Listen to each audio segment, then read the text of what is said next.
Have you listened to my free audio training yet? If not, you have got to get your booty over to my website right now and download the audio training, 3 Steps to Recovery from an Eating Disorder as an Autistic Person. If there is one question I get asked the most when it comes to autism and eating disorders, it's whether or not I believe it's harder for an autistic person to recover from an eating disorder. The fact that this is such a common question is really no surprise, as autistic traits are often the root cause of the disordered eating behaviors. I believe my own eating disorder was simply a manifestation of my autism. Obsessive interests, the need for predictability and routine, difficulty with change, being sensitive. As soon as you mix food and exercise into this autistic assemblage of traits, it's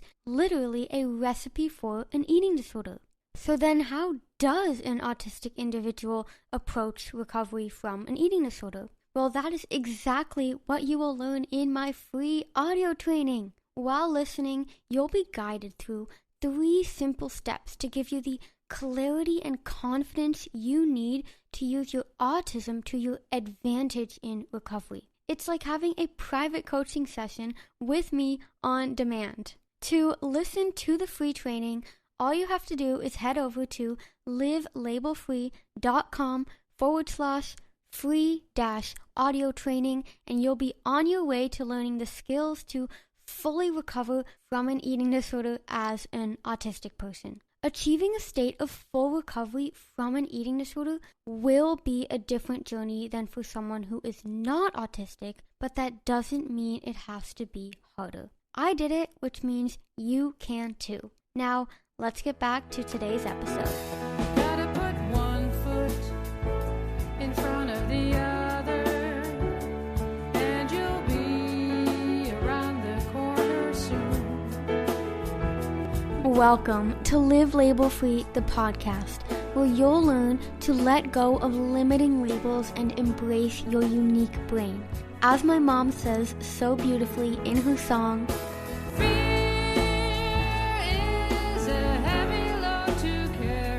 which is why on this podcast, you'll learn the scientific links between neurodiversity and eating disorders, giving you a deeper understanding of how you can face your fears and become truly free. Together, you and me, we will keep putting one foot in front of the other. Hello, everyone, and welcome back to the Liv Label Free podcast. I'm your host, Livia Sarah, and today I am joined by my wonderful best friend and the editor of this podcast and the helper monkey of all things Liv Label Free, Mike Napier, who actually was interviewed on the podcast a while ago. The title of that episode was A Male's Eating Disorder Recovery Story. He's joining me here today and will be joining me in future episodes because he's going to be the co-host. And I'm actually really nervous talking because I feel like I haven't done a podcast in ages. But today is going to be basically a whole life update about all things Liv Label Free. What are the projects going on? I moved to Boston. That. And this is totally, I didn't really plan anything. So everyone who's listening, this is going to be a really fun, storytelling like conversation between me and Mike. And, I think that's all I have to say for that. So, okay. Mike, do you have anything to say? Cause now I'm like, where do we even start? This is a very loosey-goosey episode. So I'm very happy to be back. Yeah, me too. And let's start with that. I'm very happy to be back in Boston. Because Mike, you're in Maryland, right? Mm-hmm.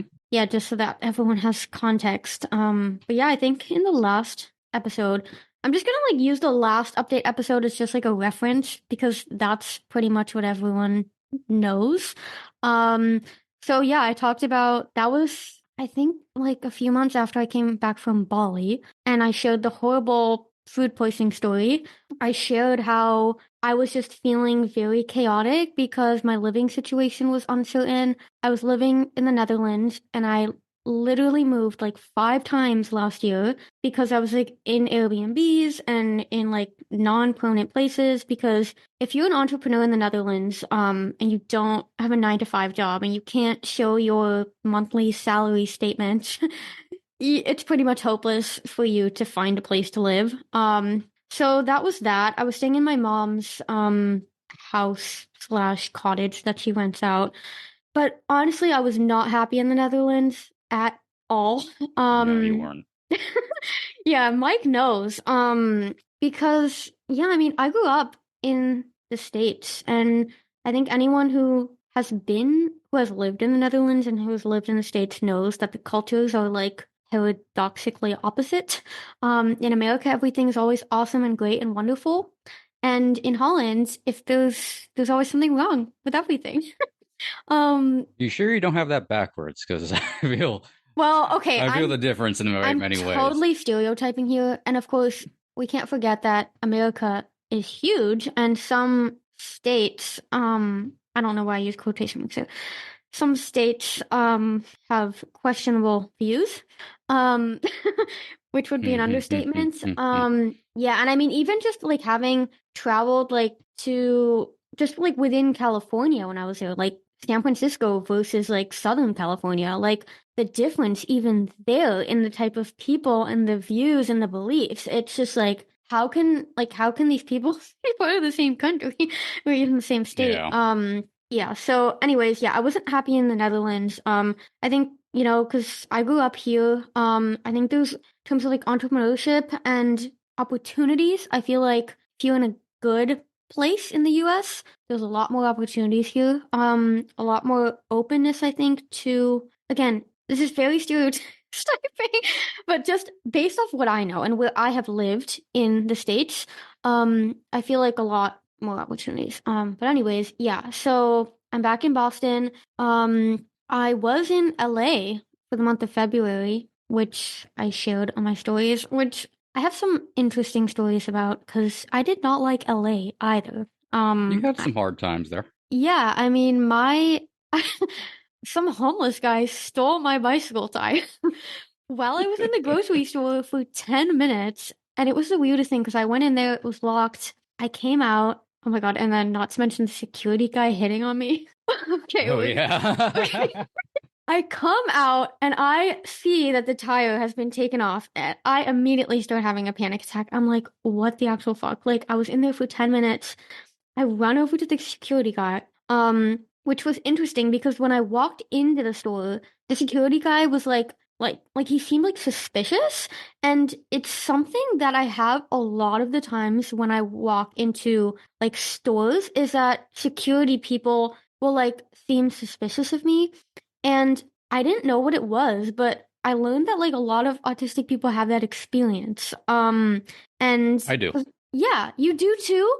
I Hmm. think it's because like we're so alert and aware that maybe they like pick up on that. That the I don't know what it That's is. my assumption because I'm always usually like looking at everything around Right. me. My eyes are kind of darting around. I'm also like I'm being overly aware of like how I'm walking and how I'm Yeah. like or so it looks like I'm putting on like a show or I'm being very careful or Yes. any number of things. So I'm usually followed around and then looked at by people and like, hey, what are you looking for? Like I'm just looking at cereal. Right. Exactly. What's your favorite cereal? Ooh, you know, I'm really weird and boring. Right now, like I'm just eating like all bran I from knew. I from knew. I was. He's gonna say bran flakes or all. look, Okay. look.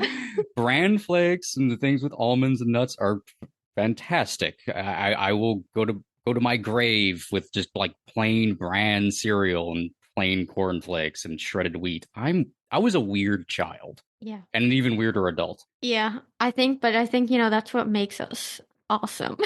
And that's what makes us funny to listen to. Because I tell a lot of my clients who say like if I've had all these problems in my life, like what did I do to deserve this kind of thing? Or like I've even had clients say like I don't deserve to get better because if I deserved a good life, I would have never got an eating disorder. And I think that's like a really interesting perspective because I say like actually like you got an eating disorder and you went through all these hardships because you deserve a good life. Because I think a good life, a positive life, a rich story is one that has problems and obstacles. And Alpine gives this example of like a guy waking up in the morning and the sun is shining and he's happy and he makes his coffee and he doesn't have any anxiety and he just spends the whole day like being happy and reading and then he goes to bed. And I'm like, thankfully that's a story, but no one wants to read that shit because I'm like, where's the problem? Like, where's the thing that this guy has to figure out and solve and get over? I think, that's why we as humans are drawn to stories because we want to relate to what they're going through in some capacity. And I think when there's struggles, when we can resonate with that, that's when we enjoy a story, Exactly. yeah, so that's why I believe in the power of storytelling so much. At the My end, I think yeah, when you kind of like get into like a place of, and I think we all kind of go through this, like, I don't deserve this, I deserve this, or, this happened to me, so that means something bad about me. right? It's ignoring that's getting a lot very heavily into like things happen for a reason, or like, no, you Yeah, make things happen and you roll with it, and everything yeah. is chaotic. I'm like big on like impermanence And and like existentialism, I and know. existentialism Yes. and like all that, and it's like everything's chaotic. Like I developed my eating disorder because I didn't understand autistic traits. Also, I got just like a series of snowballing follies that happened, Right. and they took place. And it's kind of funny to look back and like little tiny things like getting a Fitbit, which I actually kind of misusing, but Uh-huh. I know I can't because now I know like, oh, I have an autistic brain. So it just added like I'm a stat nerd. So it let me make stats on myself. So and that led me down Mhm. like a really bad hole. And it's funny to think back to like when I got the Fitbit, like this little moment snowballed as this big thing. And for a while I got very like angry at myself for like, I just wanted to do like this one thing and then I screwed it all Right. up. But so it happens. I can't stay mad at myself or that moment. All I can do is like, okay, that happened. If you spill milk, you wipe up the So milk. Yeah. yeah. Yeah. No, I mean, I love that. And I'm actually currently reading a lot of like philosophical books about, the past and the present and the future. And, how the only moment that ever exists is the present moment. When we stay mad at that past self, we're mad at something that doesn't even exist. And I think as long Yeah. as we give something that doesn't even exist so much power, how can we ever have power in what does exist, right? Yeah, and like even when I say these things, I'm like, holy moly, that's deep. um, Yeah. but I think that those kind of perspectives and like also like the whole like the universe is like there are like forces beyond our control in the universe, and believing that things do happen for a reason, and like believing that when you made a decision and you're not happy with it in like retrospect, like acknowledging that like your past decision doesn't have to define the decision you make now. And I think a Exactly. lot of the times we let that past ego, that past identity say, oh, well, I did that in the past. And because I'm the same person, like I need to do that now. But we are not the same person. Like you get to choose to be a different person at any given moment. And in the context of like eating disorder recovery, even, I feel like when it comes to recovery, I feel like what's harder than okay, I'm trying to figure out how I'm going to say this. I think there's more so than the fear of letting go of the eating disorder. I feel like it's more about the fear of letting go of that like familiar identity of like Bingo. being someone with an eating disorder and you don't know who you are without it. um No, what it reminds me a lot of, and I've thought about this a lot, is it's similar to the psychology of people in cults. yes. And this is the kind of analogies I'll bring to the podcast. They're very weird and off kilter, No, but I love it because I see um, I see the whole recovery, like the whole certain recovery approaches and like this is the only way to do it. Oh, It's a definitely. cult. It's a All cult. pathways of recovery are equal. Yeah. But I think there's also like psychologically people in a cult. There's a lot of confusion over like I don't people not understanding like why can't they just get out of the cult, or why can't, when it's really Yeah. obvious, like, you know, why can't they just understand like Scientology is wacko, or you know, like Shinrikyo, or like all any of these other like old cults throughout history. And what it is psychologically, they at one point made a decision to believe and trust in something and give up things. Yeah. And no matter how much evidence you present to them, their inner id, their inner ego is still going, I don't want to admit that I fucked up that badly. Yeah. Yep. And that's what keeps them in the cult, even if they don't necessarily believe it. And that's how they lead to, they know they don't want to be drinking the wasn't it Flavor Aid, whatever it was, and to go off and live in space or whatever, but they don't want to, but they are. Right. And it's because they don't want to admit, like, I gave up everything. I've Yeah. you know, completely like demolished my life for this one thing. And if I stop now, I'm admitting that. So they go through with it. And ED's the same way. Yeah, I It's was like, about to you know, say, you're like, going through it. like we're talking about freaking Flavor Aid magic potion, but it's like the same thing with the eating disorder. Like, you know you don't want that life anymore. You know you don't want to keep surviving, but like the knowledge of not knowing is scarier than the knowledge of like, oh, I know exactly what's going to happen. I know exactly how I'm going to identify as long as I keep going in the Yeah. in the way that I've been doing. Which actually brings me up to the whole when you said, damn, I really fucked up and I can't admit it, reminds me of something else that I touched on in the last podcast and made a dedicated YouTube video about freaking what's her name? Chandra? Chandra? I think it's Keandra? Chandra. Sounds She made up, still whatever has it is. not not still, she probably never will Never will. No. admit what she did. And actually a lot of like my mental health coach friends slash therapists have like contacted her and said like, you know, you should really apologize to Liv. Well, can you guess what she did? Blocked all of them too. Of course. I'm like, and then like keeps making freaking skits about eating disorder recovery and being your true authentic self. And I'm like, It all sounds AI written too. Probably that's is. so funny actually, because another friend of mine literally emailed me, what do you think, Livia? Like, is she some AI creation? Yeah. Anyways, I've searched her on Reddit before to see if anybody's talking about her, and it completely divorced of you or anything else, though I have seen your video posted around there here and there. What? On Reddit? Yeah, on Reddit. But divorced from you, people talk about her saying the same shit that we say, which is like, it's Wow. all really vapid, and she gives me weird vibes and says, and like, I've been coached by her, and it was just weird, and I That didn't like is her, and weird.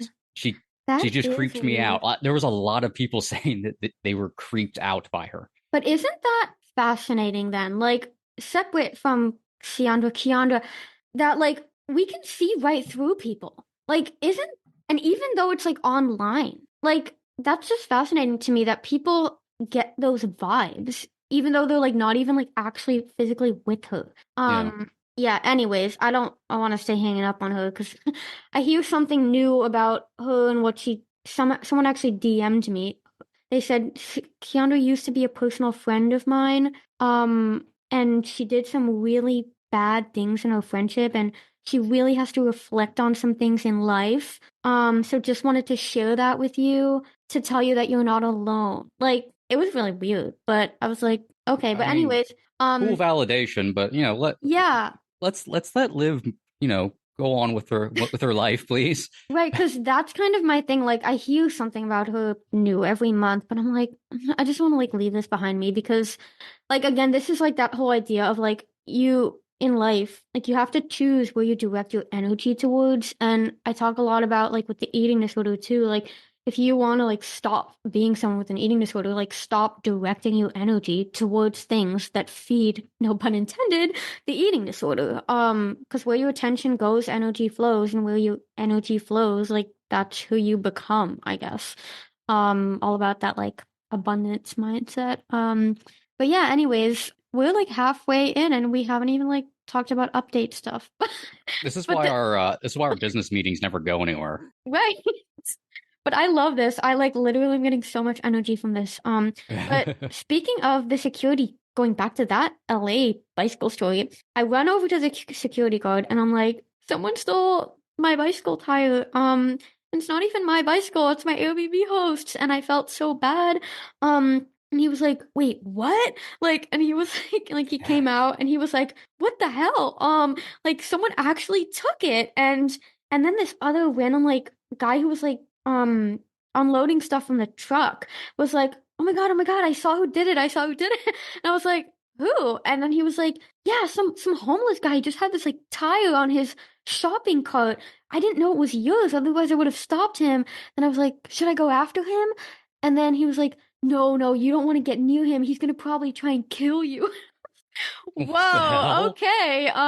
Like it was just a really weird day because then I walked with like the one-wheeled bicycle like 30 minutes, like, and that is not an easy way to walk. Oh God, no. So I walked all the way to like the bike shop that I found online that was said it was open, and of course it was closed. So then I walked another 30 minutes to another bike shop that I did call first, and I got the tire replaced. And my Airbnb host, like, I called her like having a panic attack, and she understood because she was autistic and ADHD, and her kid was autistic and ADHD, and her husband had ADHD, which was also like Lucky. a weird universal connection thing.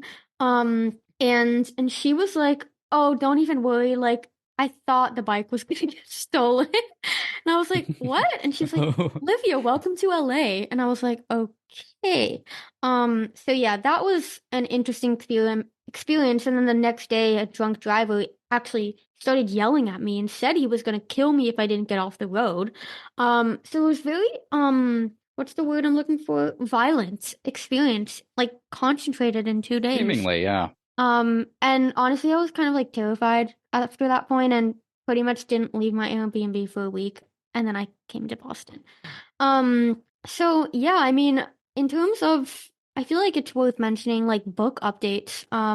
Because first of all, Rainbow Girl has a new subtitle. Yay! From My Journey to Living Life in Full Color, it is now a memoir of autism and anorexia. So I mean, why the change? Honestly, although A Journey to Living Life in Full Color for me subjectively is an accurate portrayal of what the book is about. Oh yeah, sounds cool too. Right. It sounds cool. For anyone who does not know me or my story, it's gonna be like, what the fuck? What does Right? that Like mean? a memoir of autism and anorexia is just, it's immediately clear what the book is about. And ultimately, I wrote this book because I want to reach more people. I want to help more people. So making this change, just feels right and it feels aligned. So that, and speaking of Rainbow Girl, the Dutch version has been fully translated. And it's now getting edited by Dutch editor. So I'm expecting actually to get that back end of this week. Oh, I didn't know So that. That's awesome. yeah, so still need to do the formatting and stuff, just to cover. But a lot of Dutch people have been asking about when is the Dutch version coming out? Which I am very excited about because there are certain like phrases in there that like take place, certain events like when they take place in Holland. I obviously like translated what the nurses and stuff said to English, Hmm. but the Dutch have a very particular way of saying things. Like when you're a Dutch person reading it in Dutch, like you almost like hear the negative undertone of the phrase, which you don't hear in the English version. So I'm really like happy to have those pieces be in like their original format. Oh, good. But then like other words like recovery and stuff, like in Holland, like a lot of people just say like recovery. Like a lot of the words that we use in like the eating disorder recovery space are borrowed from English and like we just keep them that way. So yeah, I'm pretty like interested to see like how it like unfolded because I am gonna be reading it even though I don't like reading Dutch. But Are anyways, you doing the audiobook version of that oh too? hell no. Hell no. No. Yeah, I was actually looking at like a Facebook memory yesterday that my mom had posted. Cause no, I had posted a story on Instagram that was like me waving with my passport goodbye as I left like the airport in Holland. I was like, bye the Netherlands, see you never. Yeah, I mean, I feel like everyone who's like Dutch listening to this, like, why do you hate Holland so much? I don't hate it. Like, I'm from there, but I just don't like living there. I think a lot of it is also just like being traumatized there, by like the Yeah. healthcare system. That like leaves a mark, I guess, and Sense memory. scars. Yeah. So, speaking of audiobooks, though, I'm halfway through recording the audiobook for my next book, How to Beat Extreme Hunger, which if you are not yet on the wait list, you can get on the wait list for that at livelabelfree.com/extreme hunger book. And it feels so weird saying that with like you staring at me. Because usually I'm staring at a Google document. But yeah, I mean, I am very excited for that book. Like, so excited. And the audiobook, it has been a challenge, like with all audiobook recordings, and it like makes me very anxious because it has to be perfect. But when I'm done, I'm gonna be super proud. And yeah, I mean, I'm just really excited for anyone who's, you know, not only like experiencing extreme hunger, like also for like other people who just like want to understand it. I think it's gonna be a Yeah. great resource, especially with the autistic lens and the neurodivergent lens. Because we do experience extreme hunger differently than I've seen it described in a lot of like ED recovery spaces.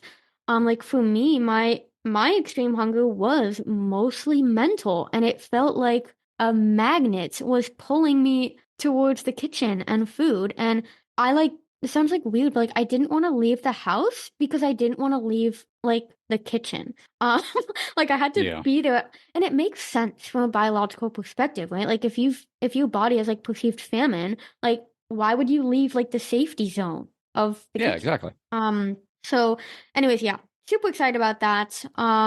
What else? What else? I have a note that literally says chronic pain, comma, autistic burnout, dash, healthcare in the Netherlands, sad face.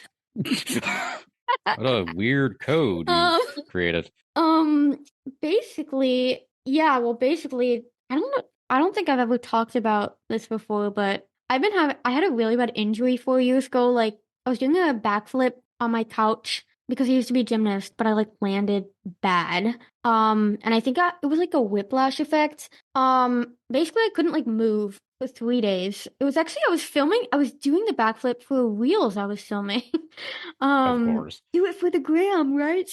But anyways, yeah, I couldn't move for 3 days, and I remember like calling 911 because I thought I had like broken my shoulder, and the paramedics came and they like touched my back like with their finger. They were like, "Can you feel my finger?" And I was like, "Yes." And he was like, "Okay, well then you're fine. Like just give it some rest and you'll be fine." But basically, ever since, I've just been having like really chronic pain in my back Hmm. slash shoulders slash I can never say slash neck. Slash. And like I'd say that in like the past year and a half, like the pain has just like exponentially gotten worse. And that's actually part of the reason why I like so urgently came back to Boston. Like it was like such a quick decision because the healthcare here is so amazing. I mean, Mike and I, before we started recording, we're actually talking about how we both want to Mike, I don't know if you feel comfortable me sharing for you, but I can share for myself. That I want to get like officially diagnosed with ADHD, so that I can get some support around that and maybe start medication. Yeah, Mike, I don't know if you want to share your experience with that. Oh, definitely. No, that's what I've been pursuing for a while now. I mean, I've kind of like suspected I've had ADHD since my early teens, I guess. Uh-huh. Um, but I never, I don't know, just I never really went after it. Right. It's only the last couple of years I really wanted to, and it's really hard, especially on Medicaid, and Yeah. as an adult, Hmm. really as an adult, to get Right. And you're not a a little 8-year-old diagnosis. boy who's jumping Yeah. around. Yeah. Pretty much everywhere is like either don't take my insurance or we only do children or some other Oh. excuse, and I don't. Or they'll say it, and then I actually call, and then it'll be, no, the website's wrong, which isn't helpful. So I'm still chasing the ADHD, and it's just to see if it explains more stuff. Especially like Right. I deal with like chronic fatigue a lot, and Yeah. concentration issues. I've Mhm. never been like, I am so the opposite of hyperactive. Really? Yeah, I am not like, That's interesting because I am like the on the outside like and in my head I'm like the not it's like depending on what I want obviously because like if I like but like that autistic hyper focus thing I don't have that like or like the ADHD hyper focus I don't have that with anything like which again like that's like one of those things like I'm sure that you have experience too of like where there will be certain things that you're like does this like make me an autistic or neurodivergent like fraud? Because I don't have yes, this. But I definitely have that with the hyperfocus thing. I never, ever, ever have anything, like even writing my books, that I'm like, I can just write for like 8 hours and lose track of time because I'm so hyperfocused. I don't have that. Like, I am constantly like my brain and my body and my head is like always in like 500 different places at once, all the time. And I feel like that in and of itself can like contribute to the fatigue because you're like trying to constantly like force yourself to focus on things that you don't even want to be doing, even though you do want to do them on a cognitive level, but like your body yeah, is like, no, no. I um, 100% get that. I literally just want to, I don't know, sit in the dark and listen to music or something, or sip tea or watch a spooky movie. That's all I want to do. I don't want to do anything else. I don't have like, I mean, I will hyper focus on stuff. uh-huh. I've always done that. And I'll have a hard time moving off of things once I start. Oh, well, I do have that. Like with me, the hyper that's well, maybe I'm like defining or understanding hyperfocus wrong. Well, not wrong, but like maybe I need to like take a more like nuanced approach. Because okay, maybe I'm stereotyping. I am stereotyping again. Like that's what my brain is doing. But like when I think of hyperfocus, I literally see someone like sitting like in a chair behind a desk or like somewhere, or, like in a corner or something, and just like reading or doing whatever their hyperfocus is and just like sitting still there for like 8 hours. Like, but for me, if I start writing a book, like I will go out on a walk or I will be folding my laundry or I'll be going to bed or taking a shower and I will not be able to think about anything else until that book is written and done. So I don't know if that could be defined as hyperfocus. I think so. I think I might define that as hyper focus. Yeah, just I guess like being unable to detach from something because you started it. Um, Yeah, I get that a which lot with yeah, things. yes, yes, and I like obsess over it like 24/7, and I think that's why I have so much anxiety when I write my books because it's almost like I want to write the book, but then at the same time because I want to write it so badly, my demand avoidance is like you have to write that book. Well, now we're gonna like challenge you. It's like really weird. Like it's like a battle between my body and mind. It's like I've decided I'm gonna write it, but like because I've decided, like another part of me no longer wants to write it. No, And so bingo. I know yes, exactly what that's like. That's right. it's why, I have such a hard time starting tasks of any kind. And part of it Yeah. is like, okay, once I start it though, I I have to have to finish. finish it. So I'm Yes. scared to start anything because it becomes very like, I hate to say like unhealthily obsessive, but it kind of Yeah. is. No matter what the task is, it's like, hey Mike, start dinner. Like, okay. I like cooking because it has to stop at a certain point, Yes. and that's Yes. why I like doing it. But like once I get up, I go start dinner. It's like, hey, you want to do anything while that's cooking? No, I'm just going to stand here next to the oven Yeah. and I'm going to wait till it's done because I can't do anything else until this is done. Yes. And that reminds me of that like meme you've probably seen on social media of like nothing ruins a neurodivergent person's day like a 3 p.m. appointment. And the irony of that is that we had this call scheduled at 3 p.m. Um yeah, and you just Is like see people like waiting around, like being like, I can't do anything the whole day because I'm just like waiting for the appointment. That's been Although me for about a week and a half now because I've really, had evening classes, and yeah, it's been like that's tough. I've actually had to take like sick leave from one of my jobs. I now work 3 or 4 jobs now. My gosh. You don't even know that. That's new information. I don't for you. even know. I know you work. I don't even like to say you work for me. But like you work. I say we're a team. We're a Liv Label free team.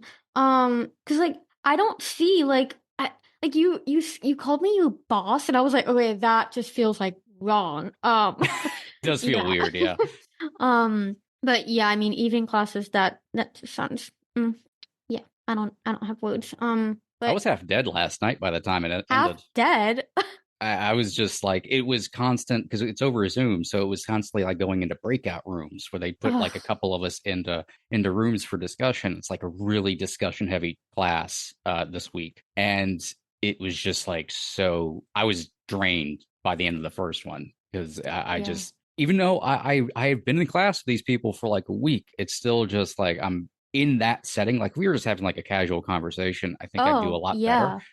Even though I'm still like super introvert and shy and all that, but it was like having to like, you have 13 minutes to come up with this list, go. And like I have slow processing speed, don't do this to me. Also I have to come up with stuff and process information while at the same time like having to interact with people, and eventually I would just look at my phone. Even subtracting the interaction piece, I mean, last week every day for like 1 hour to 1.5 hours, I stood in my recording booth to record my audiobook.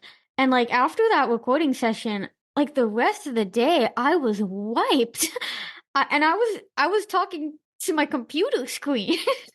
So I mean, I can't even imagine that. I feel like the Zoom things are like more exhausting sometimes than like being in person. A little bit. I can't sit at the back of a classroom when I'm on Zoom. I'm right. We're all in the front row whenever we're on Zoom. It's very awkward. And like for me, like when it's like via Zoom, it's also like you want to like be, okay, this is gonna sound like weird, but like you want to be present, but you feel like you're never gonna actually be present because it's like virtual. So it like feels fake. I don't even know if that makes any sense, but Are you a parent or a caregiver seeking to better support your autistic loved one struggling with an eating disorder? Well, I have some exciting news for you. Imagine this, a community where you can learn from autistic individuals with lived experience of an eating disorder and connect with other parents in the same boat as you in real time. Something I've learned through working with many parents through one-on-one coaching is that they want guidance from people with lived experience, but they also want a community of other parents that are desperate to support their autistic child through recovery from an eating disorder. So, me being the passionate problem solver I am, I figured, why not bring my own perspective of autistic-friendly eating disorder recovery together with your parental lived experience to create a program that both supports and empowers caregivers to support their autistic loved ones struggling with eating disorders. I'm thinking live group coaching calls with 24/7 access to an autistically ED-free community and tons more research, resources, and guest experts to help you understand how you can best support your autistic child to full recovery from an eating disorder. But here's the deal. I will only launch this program if there's enough genuine interest, meaning your voice matters. That being said, if you are interested in learning more about this program and potentially joining other parents just like you, please sign up for the waitlist at livlabelfree.com/group. So that's livlabelfree.com/group. I cannot wait to embark on this empowering journey with you and other superhero parents out there. And now, let's get back to today's episode. Something that I forgot to mention, well, didn't even forget because this conversation has no structure to it, but that I wrote an entire book when I was in LA. It's called How to Get Out of Quasi-Recovery or Quasi-Recovery or however you say that. So yeah, just wanted to mention that. Because I shared like random pieces of it on my stories. But yeah, I mean, I don't know when that's coming out, but that was like pretty cool. And honestly, that's kind of what I love most about traveling. Isn't even per se like the place itself, because like LA was not that great. I did see some of my friends in real life though, which were definitely highlights of the entire trip. So, Suan, if you're listening to this, it was so lovely grabbing lunch with you at Impasta, and shout out to the amazing roasted Brussels sprouts. And Valerie, if you're listening to this, we went to Universal Studios, but it was kind of funny because Universal Studios was like really, for me at least, I mean, can't speak on behalf of her, but like really disappointing. Like you go in there, you pay like $120 to go in there, where everything to get into anything, you actually either have to wait for the line in the line for 3 hours, or you have to pay like more money. And the whole thing is just like a fake little world. And it was just like just the definition of like conformity. Just like people like even like the people working there, like I don't know how to explain it, but I was like, this is like the definition of like creating I don't even know what I'm saying. But it was like really upsetting to me to just like see how everyone's like falling into this like trap of like how amazing this like fake little world is. But it was like for me, it was like a metaphor for our actual world. Because I was like, this is actually the world. Like everyone is like following other people in like different ways. And I like kind of being like brainwashed without even knowing it, if that makes sense. No, that's how theme parks work. Yeah, but like not just theme parks, like the actual world right now. Can we like not even just talk about the politics in the US? I mean, anyways, we're not even gonna get into that. But I hate theme parks. So let's just conclude it there. Because yeah, it was just so fake. And also just like the certain rides that are like the simulated rides where you like get the illusion that you're in control, but even though everyone knows that like the Mario Karts that you're in, you're not actually in control because it's just following the track that's like predetermined. That like I felt like, are you seriously trying to like trick me into thinking that I'm in control of this right now, even though I know I'm not? And that like made me so frustrated. I don't even know. Liv doesn't like theme parks, is what we're learning. Yeah, okay, this is like people are probably like, what even is this podcast episode? This is yeah, amazing. This is like I'm literally looking at my notes and we already talked about the LA story, but I like my bullet points even. You're so right about them being code because I literally have a bullet point that says guy yelling at me, threatening to kill. threatening to kill. Oh my god. But yeah, I'm surprised we covered everything that I had on my list. My very That's random very coded surprising. list. Except for like just like the social media piece too. I don't know if we want to talk about that, but just like that I've been like on Instagram like way less. Like I actually set like a screen time on my phone. Like, you have an iPhone, right? Yeah, you Mhm. do, because we do iMessage. That you can like set your time limit for Instagram each day. I set it for 10 minutes and I've literally been like keeping to that like easily. Um, so people, you're probably wondering like, how is that even possible? Well, because I have amazing Mike who's helping me with Instagram, who replies to comments. So yeah, like it's not always me. And I think, it's great to even like share that because I remember Mike when we did our like private podcast messages to each other, you were like, I think it's gonna be good to like also do the co-hosted podcast and like have you like be like more openly a Live Label free team member, and not so much like behind the scenes anymore, because I'm pretty sure like I quote you saying like I don't have to like pretend to be you anymore. Yeah, so I put on my Liv mask and pretend to right, be Liv for a little while. yeah, and then you can't unmask as your true artistic self. Um, but yeah, I think especially after like people hearing you talk and like getting to know you more better too, like throughout this co-host situation, I think, yeah, I just think that's really awesome and wonderful. And speaking of awesome and wonderful, Mike, can you tell our listeners about the new peer support group that you are going to be hosting? I would love to. Thank you.